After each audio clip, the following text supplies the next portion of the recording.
श्री राधे राधे। भक्तों, उच्च कोटि के महान भगवत पुरुष, भगवत भक्त, जो इन्हें भागवत कहा जाता है, भगवत प्राप्त महापुरुष, जो प्रेम के मूर्ति होते हैं, जो प्रभु के प्रेम में ही डूबे रहते हैं, ऐसे उच्च कोटि के भगवत प्रेमियों के निकट में रहने वाले लोगों को कुछ कुछ आभास होने लग जाता है, दिव्य लोगों की लीलाओं का दर्शन होने लग जाता है, और वे इस संसार में रहते हुए भी संसार में नहीं रहते, बल्कि दूसरे लोकों में ही रहते हैं। उनको सामान्य दृष्टि से कोई देखकर नहीं जान सकता है, लेकिन जब उनके अंदर की बातों को सुनो तब समझ में आता है। मैं आपको सुना रहा था कोकिल साईं के सत्संगियों की बात। वे कोकिल साईं के निर्देशानुसार ध्यान में, जप में, सेवा सुमरन में लगे हुए, उनकी कृपा से कैसे कैसे विचित्र से विचित्र अनुभव प्राप्त कर रहे हैं, और जब उनके चरणों में बैठते हैं तो वे अपने अपने अनुभव की बात सुनाते हैं। कई ऐसे प्रेमियों का अनुभव आप सुन चुके हैं। अब एक और प्रेमी का अनुभव मैं आपको बतला रहा हूं, जो कोकिल साईं के चरणों में सिर झुका के बोले, जय हो जय हो, जुग जुग जियो मेरे प्यारे साईं, मधुर स्वामी, क्या सुनाऊं, मैंने आज बड़ा ही अलौकिक आश्चर्यमय दृश्य देखा। आपकी कृपा के राज्य में विचरण करता हुआ मैं आज गोलोक धाम पहुंच गया, श्री गोलोक धाम में पहुंचा। वहां विरजा नदी के तट पर श्री गोलोक बिहारी युगल सरकार गलबहियां देकर के घूम रहे थे, और प्रेम से झूमते हुए दोनों परस्पर एक दूसरे के कर कमलों को चूम रहे थे। मैं भी चरण कमलों के चिन्ह देखती पीछे पीछे चली। अब आप ये मत समझना कि किसी स्त्री की ही बात की जा रही। भक्तों, गोपी का भाव जिसके अंदर प्रकट हो जाता है, वो पुरुष शरीर का होने पर भी इसी प्रकार बोलता है। वो भूल जाता है अपने शरीर को, और अपने को गोपी ही समझकर बोलते हैं। इसी प्रकार से एक प्रेमी भक्त बोल रहे थे कि मैं भी चरण कमलों की चिन्ह देखती पीछे पीछे चली। युगल सरकार तो परस्पर दो चकोर दो चंदा हैं ही। जब दोनों मिल रहे हों, घुल घुल करके बातें कर रहे हों, नेत्रों के प्यालों से एक दूसरे के रूपामृत का पान कर रहे हों, तब उन्हें इस बात का पता रहे कि हम कहाँ जा रहे हैं, ये भला कैसे संभव है। क्योंकि भक्तों, वहां कोई सीमा तो है नहीं, वो असीमित है, प्रभु असीमित, उनकी लीला असीमित, उनका लोक असीमित। और जब श्री लक्ष्मी नारायण ने अपने पार्षदों सहित आकर वंदना की, तब पता चला, अरे ये तो वैकुंठ है। परस्पर शिष्टाचार कर आगे बढ़ रहे थे, ब्रह्मलोक। अब आप देखिए, गोलोक की लीला है। गोलोक बिहारी प्रभु श्री राधा कृष्ण किन किन लोकों में चले जा रहे हैं। वैकुंठ पहुंचे तो वहां लक्ष्मी नारायण अपने पार्षदों सहित वंदना किए, और तब पता चला इस भक्त को, जो कोकिल साईं का भक्त इस लीला में आनंद ले रहे थे, जो दर्शन उन्होंने प्राप्त किया, जो सुना रहे थे महाराज जी को, वो बता रहे हैं कि मैं भी पहुंच गया इनके साथ ही साथ वैकुंठ, और उसके बाद ब्रह्मलोक गया, शिवलोक गया, आनंद कंद श्री गोलोक विहारी मधुर श्याम श्री कृष्ण एवं उनकी प्राणाधिका नित्य आराधिका परम श्रेष्ठ श्री स्वामिनी जो एक दिव्य सत्संग लोक में आ गए। वहां एक दिव्य उद्यान था जिसमें 5 रसों के पचरंगे फूलों से लहलहाते हुए 5 कुंज थे। इस दिव्य शोभा पुंज कुंज को देखकर युगल सरकार मुग्ध हो गए और अत्यंत भोलेपन से संत रूप मालिनियों से प्रश्न किया, अरे बड़भागिनी मालिनियों, ये सुंदर सुरभि अद्भुत पुष्प कहाँ से आए हैं?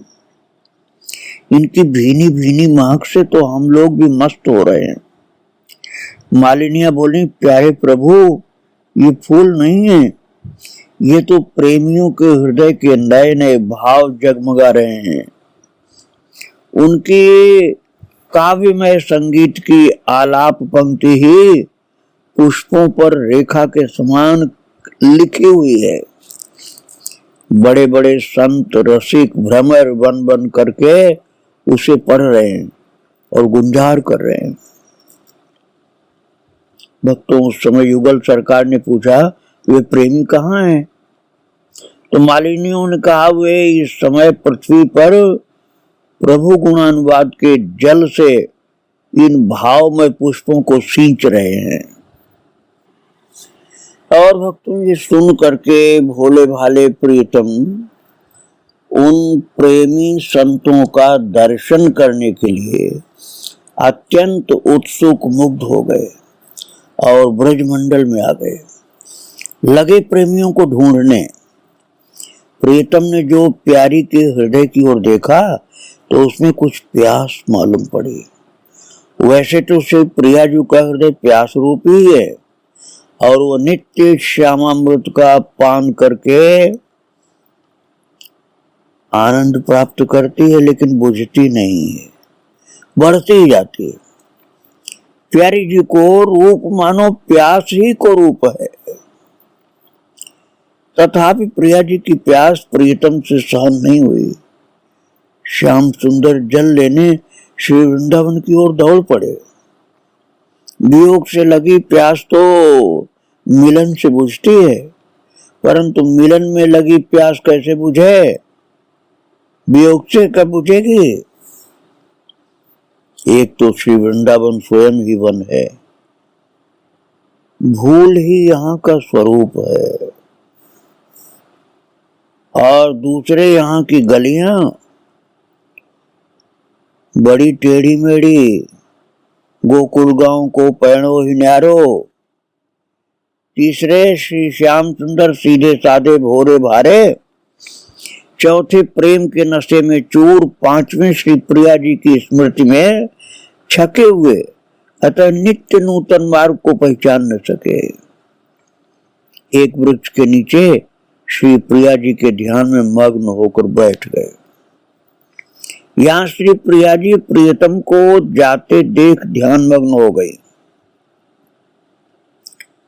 और उसी समय बरसाने से श्री वृषभानु राय और नंदगांव से श्री नंद राय बड़े सुंदर घोड़ों पर सवार होकर निकले और 2 मील वन से होकर अलग अलग लौटने लगे। इधर श्री वृषभानु राय ने देखा कि एक नन्ही सी बालिका प्रेम से नेत्र मूंद कर बैठी है, और उधर नंदराय ने देखा कि एक वृक्ष के नीचे सांवरा सलोना नया सुंदर सा कृष्ण मृग छौना सा बालक आंख मूंदे बैठा है। दोनों ही घोड़े से उतर गए और दोनों को अपने हृदय से लगाया, स्नेह में सराबोर हो गए। दोनों ही घोड़ों पर चढ़ा चढ़ाकर अपने अपने घरों को ले आए।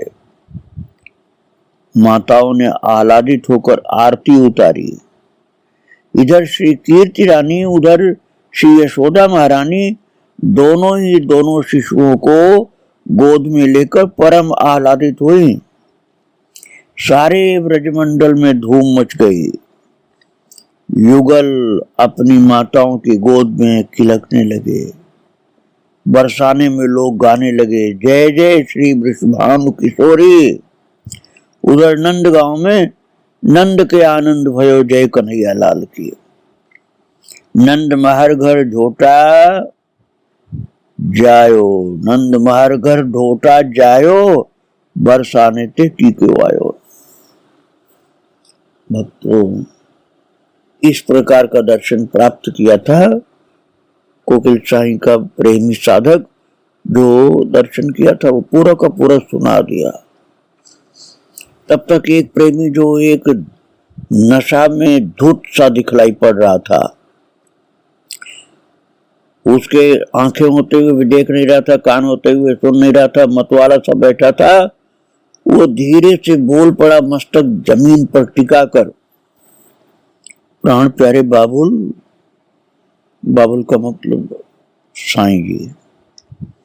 बोला, प्राण प्यारे बाबुल, श्री गुरु साहब के मंदिर में मस्तक झुकाकर सत्संग में जाकर बैठा।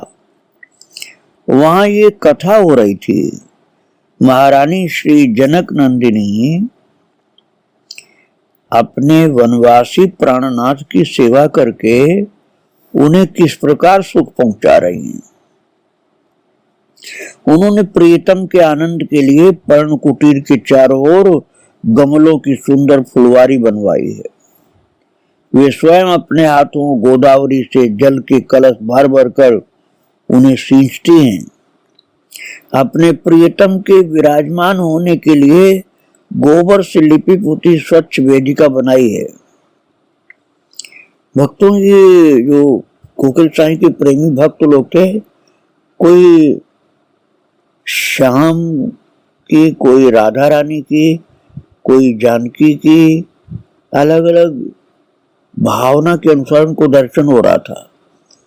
अभी जिसने जानकी का दर्शन किया है ना, वो बता रहा, वो भी बता रहा वन का दृश्य कि उन्होंने स्वयं अपने हाथ से गोदावरी से जल के कलश भर भर करके गमलों की सिंचाई की, जो पर्णकुटी के चारों तरफ लगा रखा था गमलों को, और सुंदर सुंदर वेदिका बनाई गोबर से लिपि पुती।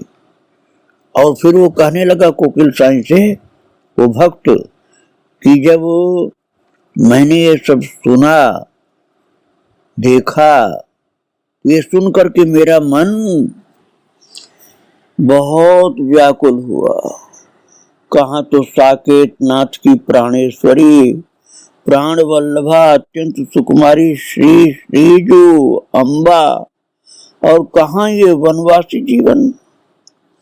मझली माँ पर बड़ा क्रोध आने लगा मुझे। भक्तों, मझली माँ अर्थात कैकेयी माँ, उन पर भक्त को, कोकिल साई के भक्तों को क्रोध आने लगा जानकी जी की वन वाली झांकी देखकर। फिर कथा में सुना कि श्री महारानी जी वहां वृक्षों की छाया में पक्षियों के चुगने के लिए वन का धान्य बिखेर देती हैं, और उनके वात्सल्य स्नेह में बंधे हुए पक्षी पर्ण कुटीर के आसपास की वृक्षावली छोड़कर कहीं नहीं जाते थे। महारानी जी सर्वदा उन्हें प्रभु के चरित्र और गुण की मधुर पदावली पढ़ाती रहती। लाडले लक्ष्मण जी प्रातःकाल खुरपा कुदाल लेकर कंदमूल फल लेने के लिए चले जाते। प्यारे राघवेंद्र गोदावरी के पावन पुलिन पर ठंडी, धीमी एवं सुगंधित वायु लेने के लिए टहलते। उस समय श्री स्वामी जी अर्थात जानकी जी बड़े प्रेम और सावधानी से पर्णकुटी को साफ करके कोमल कोमल गुलाबी कोपलों का आसन बनाती रहती। उधर श्री रामचंद्र जी को एक विशेष पक्षी की आवाज सुनाई पड़ी, जिसकी आवाज आ रही थी, पुत्र पुत्र पुत्र। ये करुण पुकार सुन करके अपनी स्नेहमयी वृद्धा जननी की मधुर स्मृति हुई राम जी को, और व्याकुल होकर मन ही मन कहने लगे, हाय हाय, मेरी मैया को तो मेरे जन्म से जितना सुख हुआ उससे 1000 गुना तो मेरे वियोग से दुख हो गया। ऐसे राम जी बोलने लगे दुखी होकर। भक्तों, पक्षी जो आवाज कर रहा था ना, पुत्र पुत्र पुत्र, उसकी आवाज में इतनी करुणा थी कि राम जी को लगा कि मेरी माँ की आवाज है। इसलिए वो रो करके कहने लगे, हाय हाय, अरे मेरी मैया को मेरे जन्म से जितना सुख हुआ उससे 1000 गुना तो मेरे वियोग का दुख हो गया उनको। मैंने तो उनकी कोई सेवा नहीं की, कोई हित नहीं किया। मुझसे अच्छा तो मैया का पाला हुआ शुक पक्षी भी है, जो अपने साथियों से कहता था कि मैया को दुख पहुंचाने वाले शत्रुओं की जीभ काट दो। महाराज, ऐसे जब राम जी बोल रहे थे वन में, तो प्रभु के नेत्रों से आंसू लुढ़क पड़े। वे घबरा कर पर्णकुटी की वेदिका पर जा बैठे। उस समय श्रीजू महाराज के सिखाए हुए विहंगों ने, अर्थात जानकी जी जिन विहंग तात्पर्य पक्षियों को जो जो सिखाया था, वे विहंग मधुर मधुर कलरव के पद गा गा कर उन्हें प्रसन्न करने लगे। अपनी प्रियतमा की शिक्षा कुशलता देखकर अनुराग में भर गए प्रभु श्री राम और श्री प्रिया जी की ओर देखने लगे। प्रिया प्रीतम की प्रसन्नता, आनंद और अनुराग ये देख करके कोकिल साईं का भक्त मग्न हो गया आनंद से। और वो बता रहा कोकिल साईं को कि ये जो दृश्य मैंने गोदावरी नदी के किनारे बनी हुई राम की कुटिया का देखा है, इसमें जानकी जी ने इतनी सजावट की है, इतने पक्षियों को सिखाया है, पक्षी बोलते हैं, राम जी उसके आवाज में मग्न हो जाते हैं। वो कोकिल साईं का भक्त बोल रहा है भक्तों कि ये देख करके मैं मग्न हो गया, ध्यान जम गया। मैंने देखा कि श्री स्वामिनी जी गोदावरी जी के तट पर सुंदर सुंदर रंग बिरंगे पुष्पों का चयन कर रही हैं। स्वामिनी जी अर्थात जानकी मैया, झोली उनकी भर गई है फूलों से, और गोदावरी जी से कलश में जल भी भर लिया और पर्णकुटी की ओर चली। उसी समय श्री जी का पाला हुआ मृग शावक छलांग भरता हुआ आ पहुंचा और साड़ी का पल्ला मुख में पकड़कर अपनी बड़ी बड़ी आंखों से इशारा करने लगा कि ये जल का कलश मेरी पीठ पर रख दो, मैं ही ले चलूंगा। प्रेम विनोदिनी श्री जी मृग शिशु के इस अनुराग से प्रसन्न हो गई और अपने कर कमलों से कलश का भार संभालते हुए ही उसकी पीठ पर रखे रखे पर्णकुटी के पास आ गई। कलश को पकड़ रखा था जानकी जी ने, लेकिन मृग के बच्चे के पीठ पर रख दिया था, जिससे उसको खुशी मिल जाए, उसको आनंद मिल जाए। और ऐसे मृग का बच्चा चलता जा रहा था जंगल में और चलते चलते कुटी की ओर आ रहा था, और जानकी जी उसके बगल बगल चलती हुई उसकी पीठ पर अपना वो जल भरा हुआ कलश लेकर के चल रही है। और श्री रघुनंदन जी दूर से विनोद देख रहे थे और समीप आने पर हंसकर बोले, प्यारी जी, सेवक तो बड़ा अच्छा है आपका, इसका वेतन क्या है?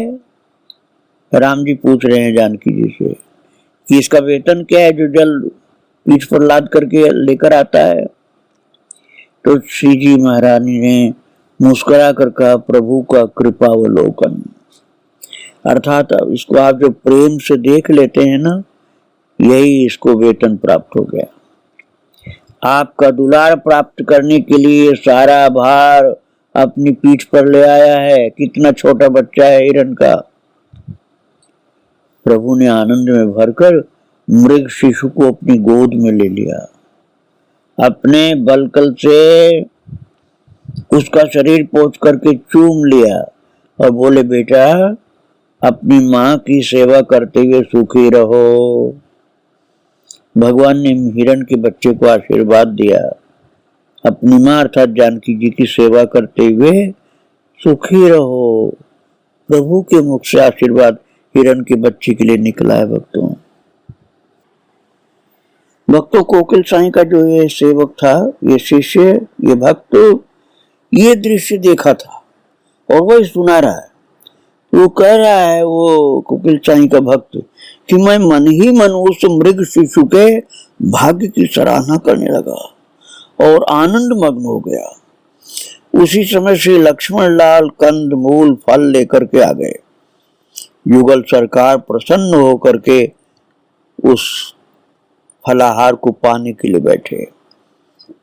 उस समय अब बताओ महाराज, उस भक्त कितना भाग्यशाली था कोकिल साईं का भक्त, कि वो बता रहा है कि महाराज उसी समय हमारे प्यारे साईं ऋषि कुमारी के रूप में हाथों में पटिया लिए आ गए और उस पर श्री जी महाराज के लिखाए हुए संस्कृत श्लोकों को तोतली और मधुर वाणी में गाने लगे।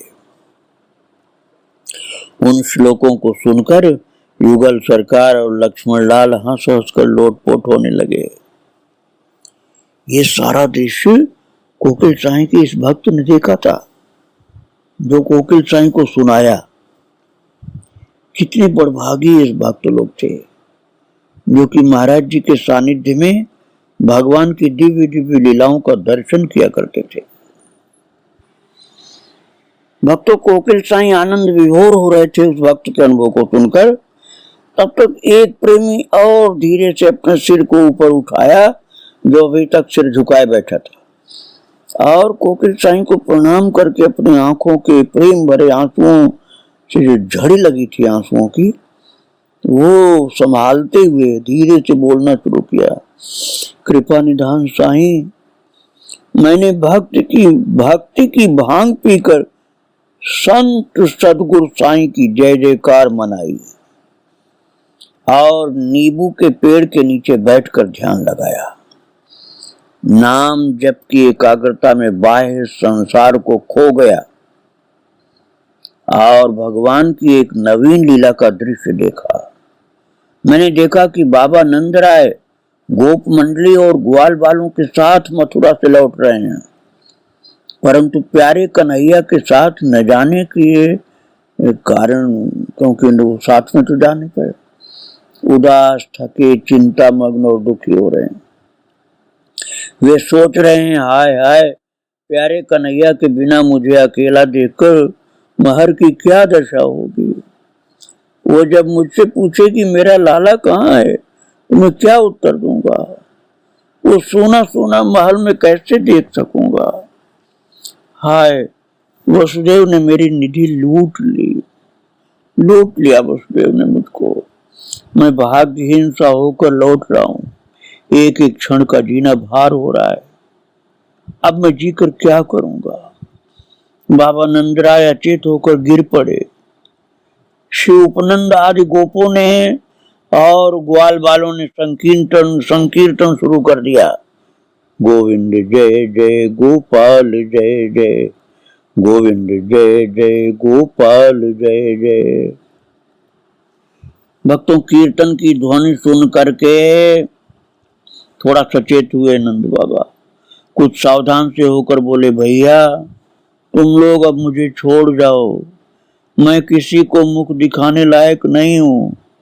अब मैं इस जंगल में पड़ा रहूंगा और कृष्ण कृष्ण कहते हुए अपने जीवन का विसर्जन कर दूंगा। मेरे दादा वृषभानु से जय श्री कृष्ण कह करके पालागन बोल देना। बेटा सुबल, तू मेरी आज्ञा मानकर पुत्र वियोगिनी दुखनी यशोदा की सेवा में संलग्न रहना। भला अब ये बेचारी कैसे जिएगी यशोदा? उसका तो इस बुढ़ापे में एकमात्र सहारा हमारा प्यारा दुलारा लाडला कन्हैया ही है। श्री यशोदा ने मेरा विश्वास कर अपने जीवन की संपत्ति निधि मेरे हाथों सौंप दी, परंतु मुझसे उसकी रक्षा नहीं हो सकी। मथुरा वासियों ने धोखा देकर लूट लिया। तुम सदा उसी के पास रहना, यशोदा के पास रहकर उसे धैर्य बनाते रहना। सुबल तुम कन्हैया की माँ से कहना कि कन्हैया तुम्हारा ही है, तुम्हारा ही होकर रहेगा। कन्हैया जब भी देवकी नंदन नाम सुन करके रोने लगता है, वो तो बहुत ही भोला भाला है। शहर के चतुर चिकनिया लोगों ने उसे फुसला करके रख लिया है, वो कर भी क्या सकता है। नंदराय बोल रहे हैं भक्तों कि जब इन बातों को तो बोल रहे थोड़ा सा अचेत हुए, फिर उसी अवस्था में गोप और ग्वाल वाले उनको घर ले गए और ये दुखमयी घटना देखकर मैया को कुछ पूछने का अवसर नहीं मिला। वे जड़ कटे वृक्ष की तरह से हाय हाय करके धड़ाम से धरती पर गिर पड़ी। और वो कोकिल साईं का भक्त बोला कि मैं भी रोता रोता अचेत हो गया और उसकी व्याकुल दशा देख करके सब भक्त रोने लगे। उन्होंने कहा कि मैं उस अचेत अवस्था में देखा महारानी श्री यशोदा उन्मादिनी होकर घर के कोने कोने में अपने कन्हैया को ढूंढ रही हैं।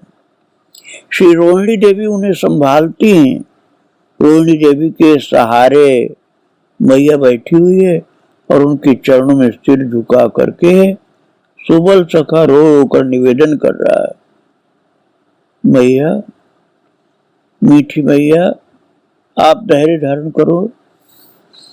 मैं आपके चरण कमलों की रज की शपथ लेकर कहता हूँ, मैं अभी मथुरा जाकर अवश्य अवश्य प्यारे कन्हैया को लेकर आऊंगा। सुबल तत्काल मथुरा के लिए चल पड़ा और कोकिल साईं का भक्त बोल रहा है कि मैं देख रहा था कि मैं भी दादा कन्हैया दादा कन्हैया दादा कन्हैया कहता हुआ सुबल के पीछे चला जा रहा हूं। भक्तों, इस भक्त ने जो अनुभव किया है, देखा है लीला, वो कोकिल साईं को सुना रहा है कि वो मथुरा की तरफ चला जा रहा है कृष्ण को वापस लाने के लिए। कृष्ण की तरफ बढ़ता जा रहा सुबल और भाव भरा हुआ कोकिल साईं का भक्त सुना रहा है और वो कह रहा है कि मैं भी उस सुबल के साथ चला जा रहा हूं मथुरा। ऐसा मैंने देखा। आगे की लीला आपको फिर सुनाऊंगा। आज इन बड़भागी भक्तों और कोकिल साईं को प्रणाम करके यहीं विराम दे रहा हूं। श्री राधे राधे, जय श्री राधे।